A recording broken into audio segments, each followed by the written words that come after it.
Hold on for a second. What's up, YouTube family? I would like you guys to make sure you like and subscribe to our video. It would help us get into the algorithms so we can be seen and bring more engaging content to you guys. So like I said, like and subscribe to our YouTube channel. Appreciate you.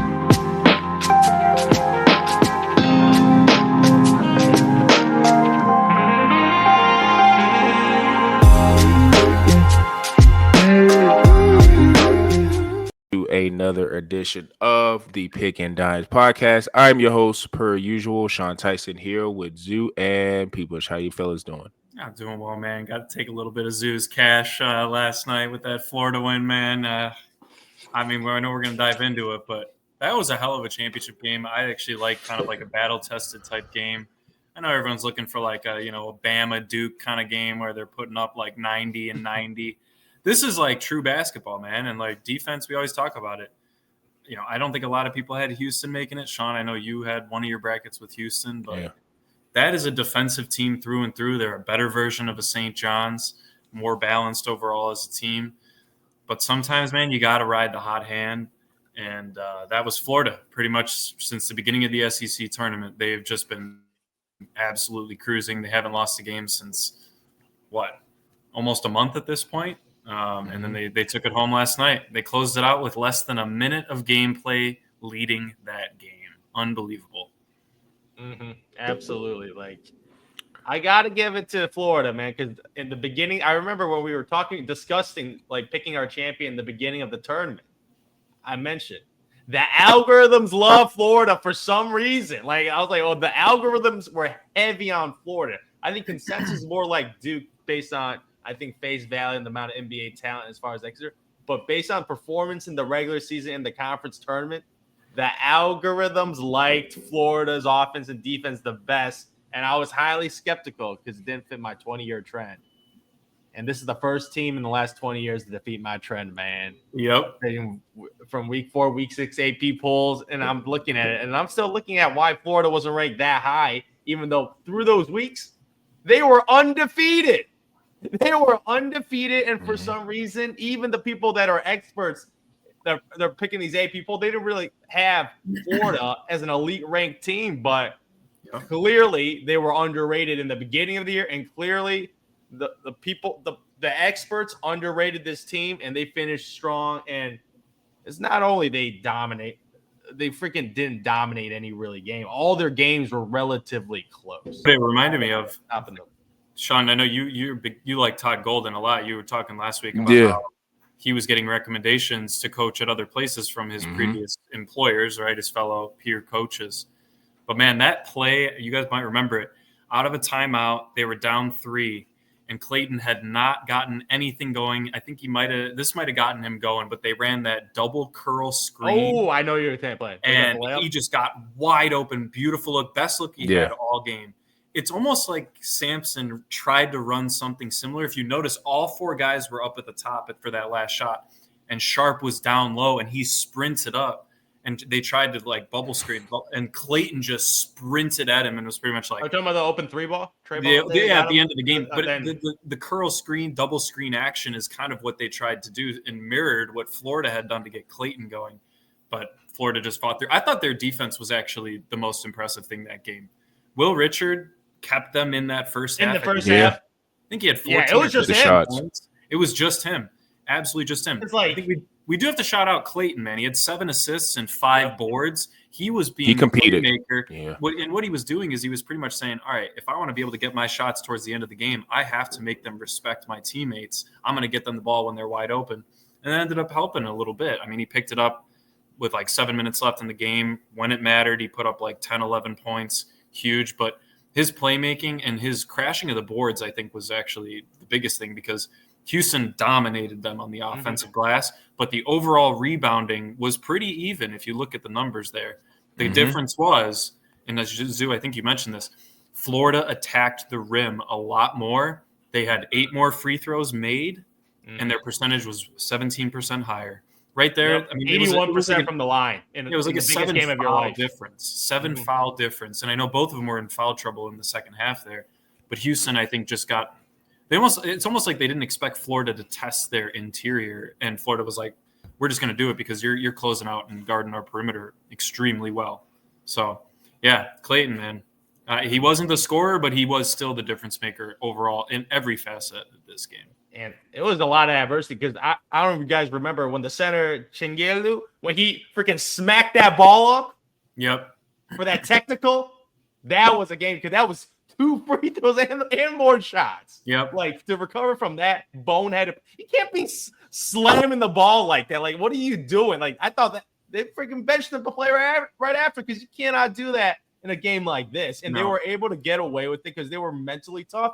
And as you mentioned, Clayton's like, if you look at his field goal, 3 for 10, 1 for 7 from 3, but the playmaking was still there. 7 assists, that is big time. And as you mentioned, like he had some big rebounds in the fourth quarter as a 6'3" guard, 5 rebounds. So he definitely stepped up because like the bigs on this team didn't really do much for me.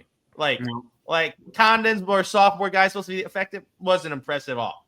The guy off the bench, Thomas Hall, absolute garbage. Like they were running some weird post. He had that one shot, but he tried this hook shot. Like I don't know why they're running a post up for that guy. So the offense and the bigs, there were no bigs that were assisting this Florida Gators. They go, let's say the best front court in the nation. Nah, stop it. The front court is not that impressive to me.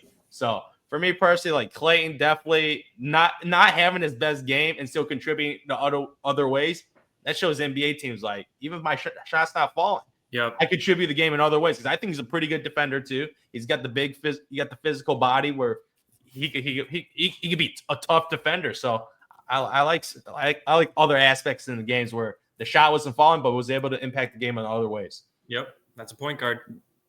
Yeah, Clayton definitely had the mindset, I guess, halfway through the first half that my shot's not falling, so let me just affect the game in all different ways, which kind of proves to my point about Ty Golden. I think it could have been easy when Clayton came in, coming from Iona, who he was probably shot chucking, and he was shot chucking a little bit, throughout the season for Florida because he was their best player. But I do think it's important that Ty Golden got him to a point probably, I don't know, early in the season was like, look, we know you're going to score for us, but there's going to be a moment probably in the tournament or later in the season where you're going to have to, when your shot's not falling, you're going to have to affect and help this team in other ways. And like you said, on that last defensive possession, he was able to affect it.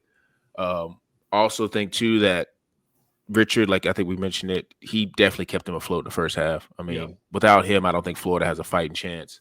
You know, I think it was like the 8-minute mark where Clayton came in and had that damn one going towards the basket.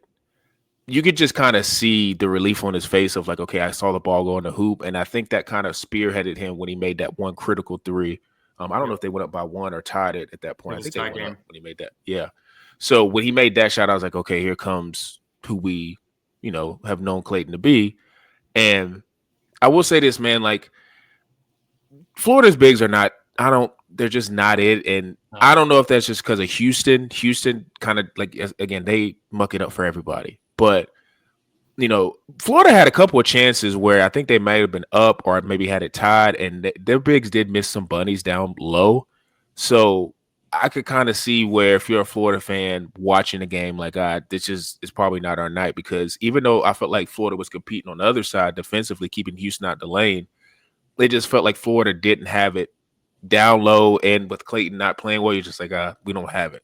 So yes, Florida won the game, but I just feel like Houston choked it. I just think the last 3 possessions, Kelvin Sampson's a hell of a coach, but I just don't know what was going on.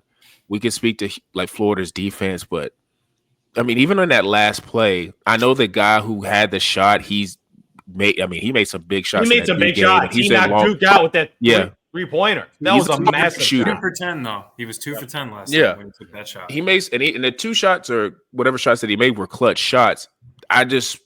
Crier throughout the entirety of the game just felt like when Florida would get it to like 2 or 3, he was making those clutch threes or the clutch layups to keep, push the lead back to 5 or push it up to 6 or whatever.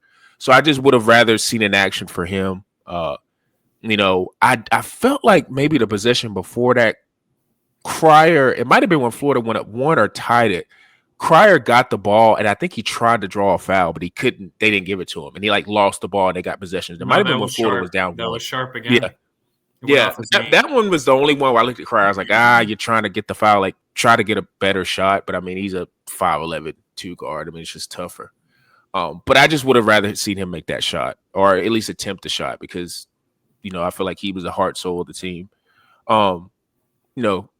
Giving kudos to Florida, man. I do think that Golden is one of the up and coming coaches. And to the point of, is there any talent on either of these teams NBA wise? No, really. I mean, Clayton and Condon. And honestly, I think Condon might get a better look just because of his size and his quote unquote ability to shoot. Like he might get a better look than Clayton, but if he declares. But they did bring up a point that I think this was like the first championship game where I don't think there was any 5 stars on either roster. Which again, this speaks to the underdog, team portal or the portal. It just speaks like if you go look up and down Florida's roster of the guys that were playing, there weren't a lot of highly ranked guys. It's just a lot of guys who played at lower levels, balled out, and then Golden, because he's a mastermind of putting together rosters, he put pieces together that were going to fit.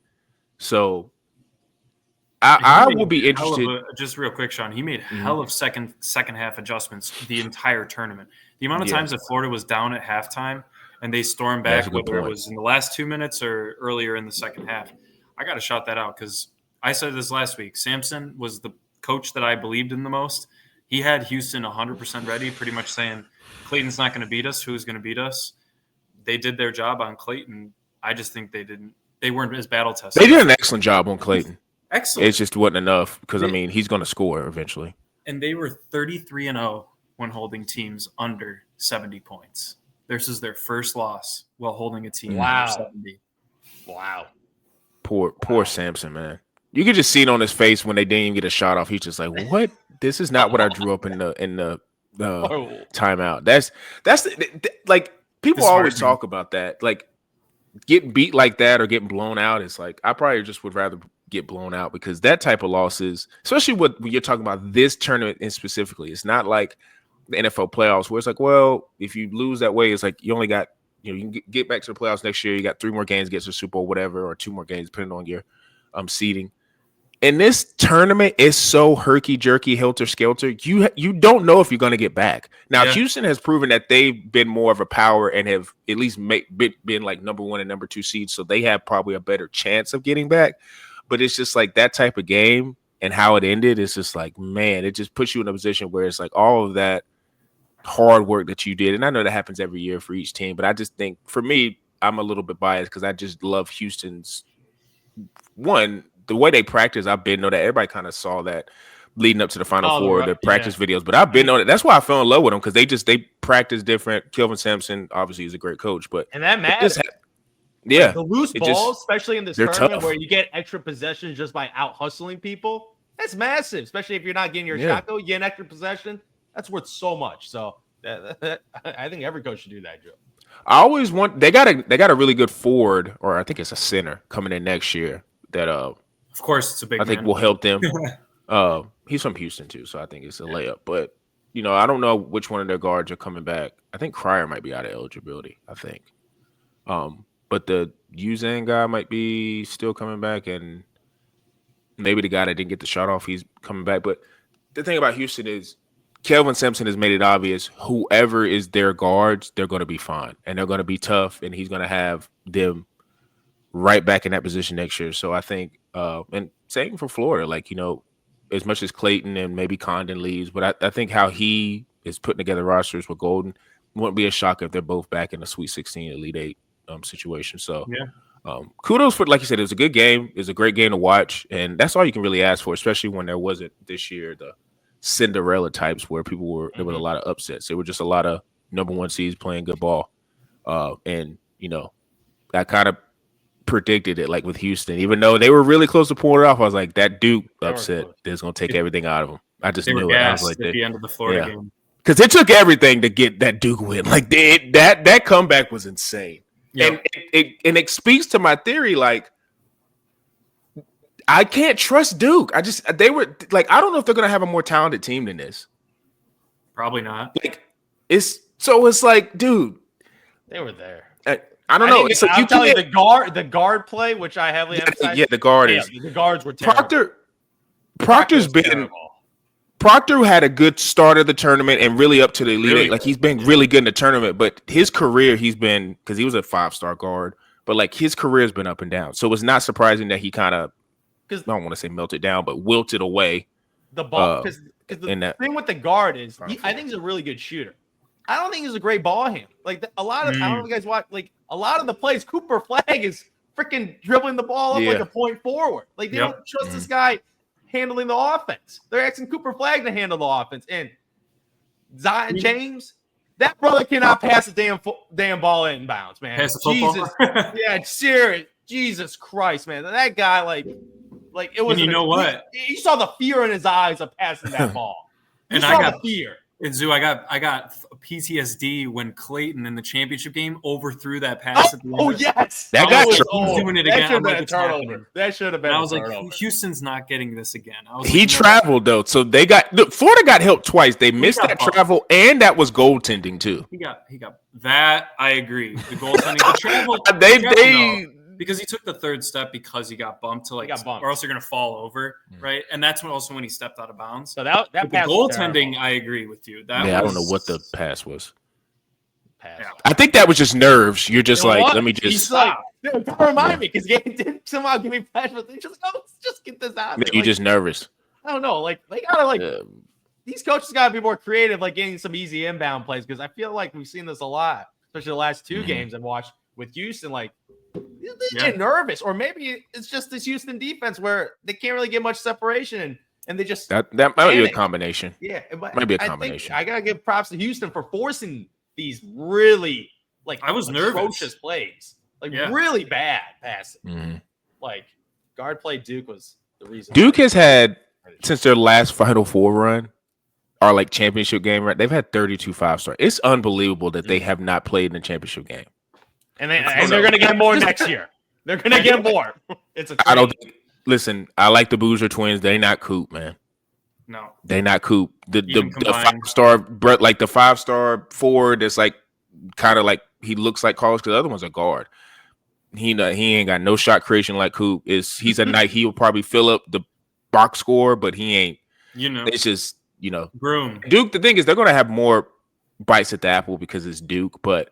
I think why this team was so good is if you look at like Zion James and Proctor, some of their and Caleb Foster to a little bit, but the other two guys, Zion James and Proctor.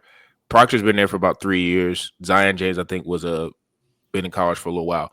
That's what I think if Duke wants to get back and actually get to a championship game. They need to do more of the elite freshmen, but also you need to incorporate those 4th, 5th year seniors, 3rd year guys. You got to get more of that. You need it because seriously, who's been the last? And we're going to move on to NBA, but who's been the last? Just all freshmen impact stars has won the tournament. Kentucky, Kentucky probably. Kentucky pops. AD's year. And I would say that one Duke team with Okafor and Tyus Jones, and that was like 2015, 11, 15. They beat Wisconsin, but that team was Kaminsky. That thing was a lot of freshmen. Yeah, and it was actually Duke that did it. Yeah, because who else? It was Jalil. Who else was on that team? Not Jabari. Jabari was another year, right? That was Jalil, Tyus Jones, and they had a couple other. They might add one or two other NBA travelers. They just bounced around. I don't know, but no, I mean you're right. That was like the. But that's how you got the good recruiting. Dude, when they bring you to the NBA right away, like that was when the draft comes, dude. It's gonna be so many Duke guys. Quinn Cook. Later, he had a backcourt. Yeah. So I don't know. Like I said, Duke's gonna continue to get their players, and you're never gonna say no. You're never gonna be like, no, I don't want to take the 5-star freshman that's really, really good. You're just gonna continue to take them, but. It's something that they got to figure out because as much as they like to rag on North Carolina, it's like, dude, at least North Carolina's. They won the last championship, and last time out of you guys, they won a championship last, and they were they have the trump like they put Coach K in retirement. I cannot understand how if I was in that rivalry, you could never talk to me if I was a Duke. If I was a UNC fan, you could never talk to me. I retired your coach. I last played in the championship game, and the last time we're talking about championships, I have one. It's just a no bigger trump card than that. But like I said, college basketball, we love the tournament, love getting our picks in.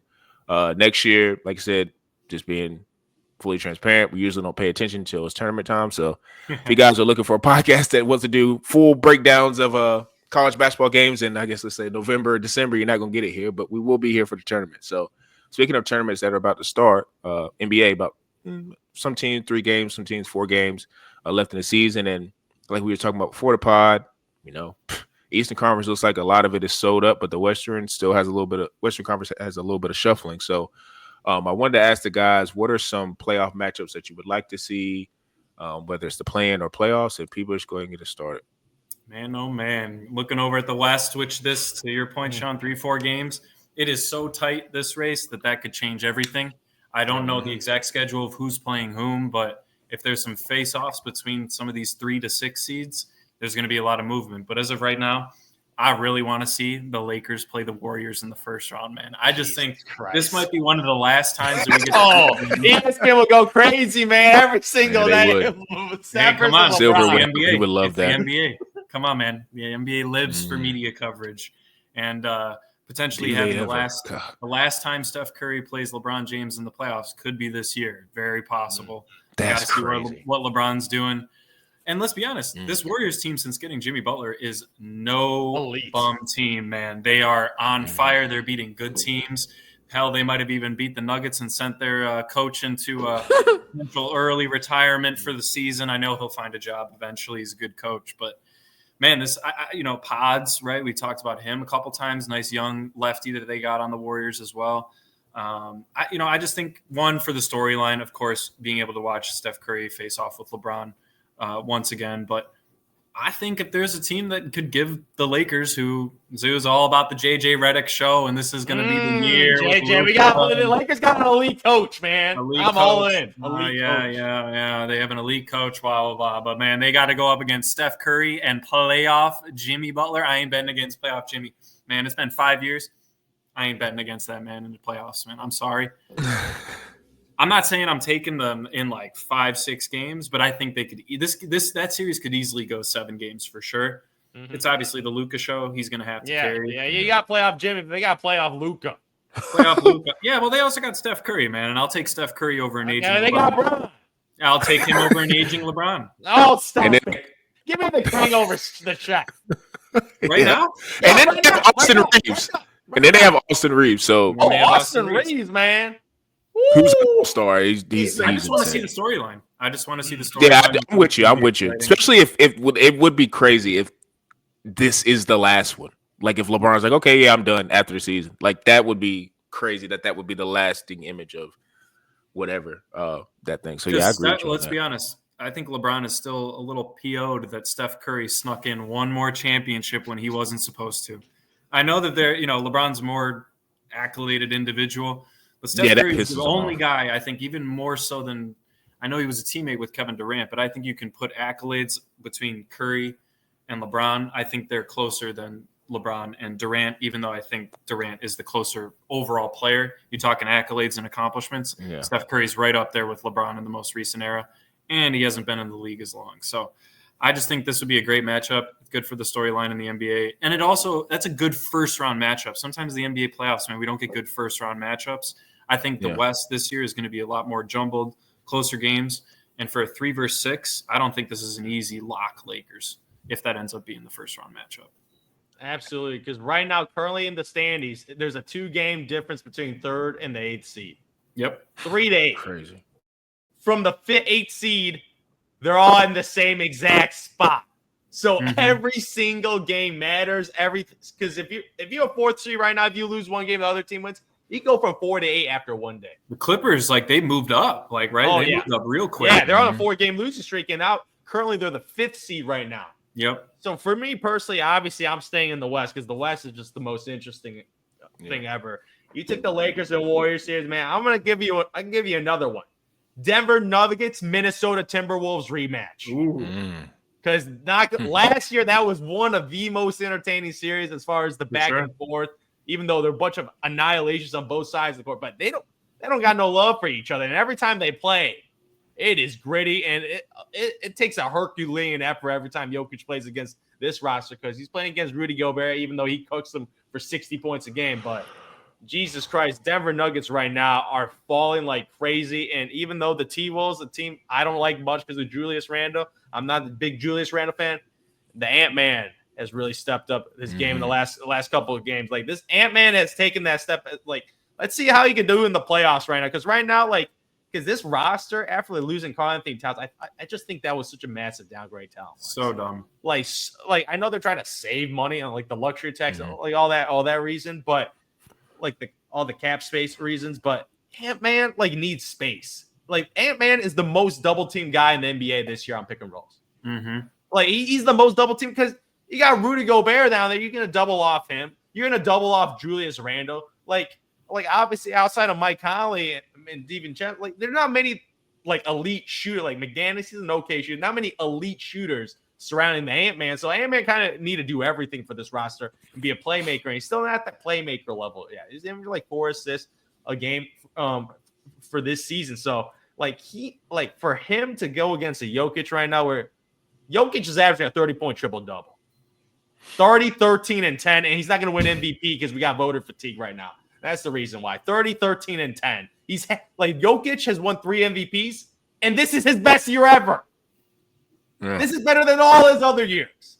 Absolutely. Even Jokic said it, and Jokic never talks about the game. He's like, I'm playing the best I ever have. The problem is his team is an atrocity. Jamal Murray is injured again because, like, this dude I feel like his hamstring's always injured. Like, I swear to God, every year Jamal Murray's injured. And without his Robin, Batman solo does not get the job done because Russell Westbrook, man, like the buffoonery this guy has done in the last couple games, even though the beginning of the year, shit, had some good moments. He was the X factor. He's the sixth man. He's the Bruce Brown of the team. Yeah. And then he turns to Dodo Bird and try to go for a layup when you're freaking up a point. Just wait and draw the ball. And just after that play, like, I feel like this team's never recovered. And then he has some buffoonery with Christian Braun, making Jokic mess up for a turnover, costing him another game. Like, Nikola Jokic is night after night needs to put out 40, 10, and 10 for them to be in games. Like, the thing with Jokic is when he puts up these egregious numbers, he needs to. For them to even be in the game is not a good thing. I still remember all his all-time losses. He's putting up 60, 10, and 10 against that Phoenix Suns team in the playoffs, if you remember. He put up 50 points, like 10 rebounds. Like, he doesn't want to put up those triple-double numbers. It's because his teammates are complete garbage, and they had to fire the GM. They had to fire the coach. They got buffoonery in the background. They're like talking shit about each other, like old girls gossiping on the sideline. Jokic like, give me some help. Come to the Bulls. Give me a adults. I'm putting up 40, 12, and 10, and I can't beat the Indiana Pacers. Give the brother a lifeline because this is the best player in the NBA right now, and he has never played with an all-star in his entire career. Give the brother some help, and if he's a little too mad, I wouldn't mind him making a hissy fit. Go home. Come to our tourists. We love Serbians in Chicago, man. There's a huge Serbian. There's a big Serbian. It's the biggest Serbian population in the city of Chicago. True. He loves home. We'll buy you a horse. You get it done, Jokic. Our tourists found you when you were a child. So if Denver messes up the situation in Denver, because I don't really know what's going on, like firing the coach and general manager 3 days before the end of the regular season, that just sounds like buffoonery. Like, they pulled the plug on this year. They're not going to do much in the playoffs, but I feel against the T-Wolves, they can still beat a T-Wolves team because I think they're evenly matched. Because as you know, Julius Randle sucks in the playoffs. That's a fact for his entire career. So Ant-Man's going to be playing with Rudy Gobert and playoff Julius. Good luck, Ant-Man. Good luck. But without Jamal Murray, we're going to see some Jokic 50-point games, 60-point games in the playoffs, and they still might lose the series. So that is the series I'm most interested in. A rematch from last year, a classic 7-game series. But now I think both teams got worse, but I think they're going to still be equally matched based on talent-wise. Yeah. It's a good matchup. Also, imagine it's the storyline, the bad blood. That in and of itself. Yeah, that series was a knockdown, drag out. Yep. Imagine Jokic pulling up to the United Center in a horse. Just in January. Come on. Easy Chicago streets. Man, come on, man. Negative so 10 degrees. Visual. Please. That's a hilarious visual. I got 2 really quick that I like. People touched on the Warriors, and this is just because of the last game I watched with the Warriors. I want to see the Warriors play the Rockets just because of Steph, who never talked shit to anybody, talking to Ime and Ime kind of giving it back to him, and also Dylan Brooks and Draymond Green, just that combustible as like both of those guys being combustible parts of their team.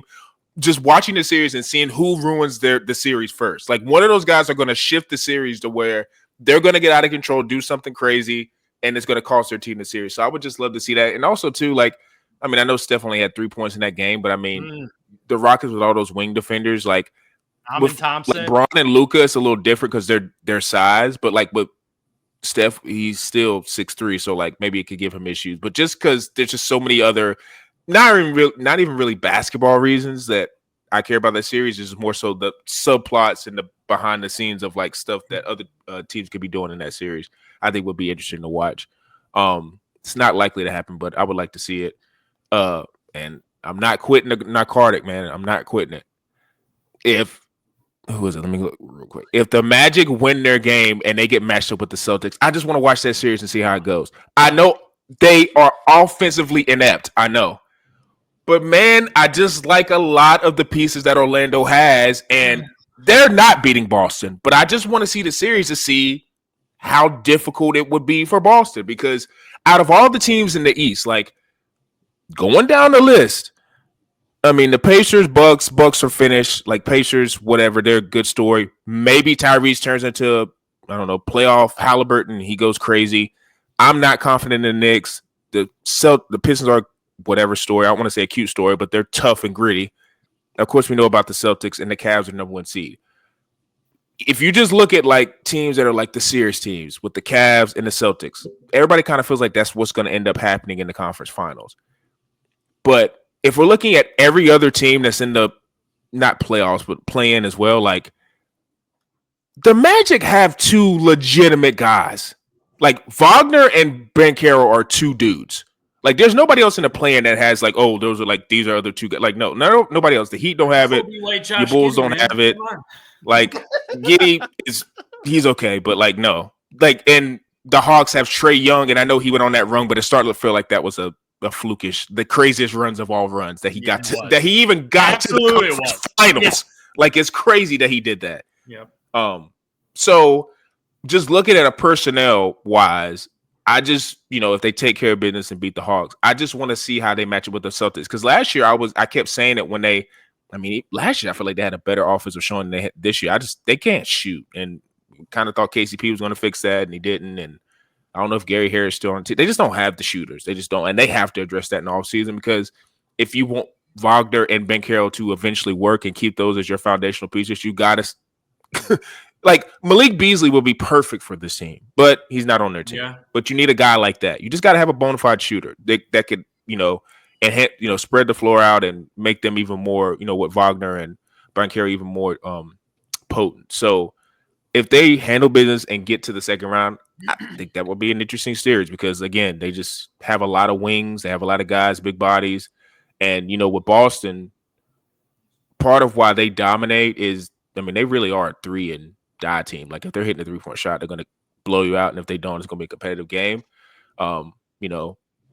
Porzingis, I think this might be a series where he would maybe come back, but he might not be used as much, because they probably they know they probably have the whole playoffs wrapped up, so they might just save them for when they need them in the finals like they did last year. But I just like I said, just matchup wise. Sometimes styles make fights, man. And I know offensively they're awful. Yeah, dude. But do you know how awful they are? I know you mean awful, but they might be the worst. They might be the worst shooting team in the league. Points per game, they're tied for dead last with the Brooklyn Nets. I knew that, but they're tied with last with a team that's openly tanking. They're below the Hornets. They're below the Wizards. That's insane.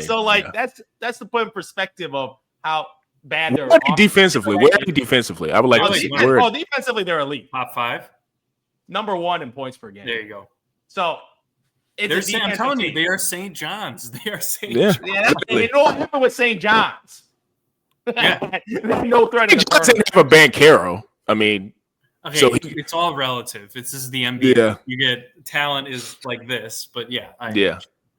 That would just be because everything else in the East. The reason why I say that too is because everything else in the East, I'm nothing, at least first round wise, none of it's interesting. None in of the it. East. So it's just kind of Yeah, like the East is kind of. I mean, the Pacers Bucks series will probably second round is going to be where it's at. But like, what Dame getting hurt, Yeah, the Pacers should just win. ruined it. Dame is out. Like Giannis. Yeah. Giannis right now he's doing his own version of Jokic, putting up 20 assists. Like he's going to be 30-point triple doubles every game to be in these games. They're going to get Pacers smacked. Team that scores a lot of points. Yeah. So it's just that's why like when I was just thinking about it from the first round perspective, like, you know, if Magic do what they're supposed to do, then, you know, we'll see. The Celtics should take care of them in 5 games, but it might be like how it was last year with the Pacers, where it was like a competitive 4-game sweep. Like the Pacers could have won those games, but they finally sweep could be that. So, but it's like the classic. They go up 2-0. Paolo goes for 45 in game 3, and then they lose the next 2. It's like that's how it sounds like every bowl series, man. We have the one heroic game 3. Is there a chance? Oh, nope. Honestly, though, like if I'm the team if I'm rooting for the team that's the underdog, I always want the game 4 to be the heroic game. So at least I know you was on the brink of elimination. You gave me that, and you didn't lose at home. Like you want it to like be the last leg because you know you're gonna lose when you go back to whatever. But I just like that to fave off or to starve off, you know, a sweep. I want it to be that game 4. Just give me that.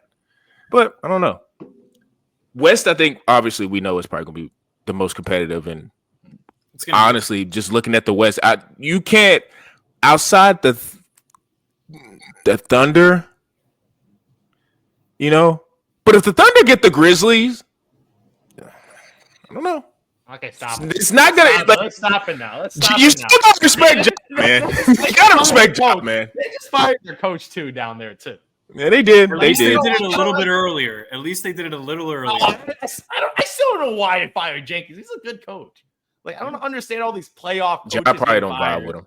If he's getting like Malone, like I said, him and the GM are idiots. But like Ja, I mean, they can say whatever they want in Memphis, but I'm pretty sure if Jenkins is getting fired that late in the season, Ja has something to do with it. I don't think management is just firing a guy who, if you think about it, we've always talked about their roster for the most part has been pretty complete with guys that surround Ja. It's not like they had bad rosters. They just been injured. That's not the head coach's fault. So maybe Ja had something to do with you know, I don't know. NBA is so when it comes to coaching fire, it's harder to read. You don't know because you got to cater to so much. It's different than the NFL.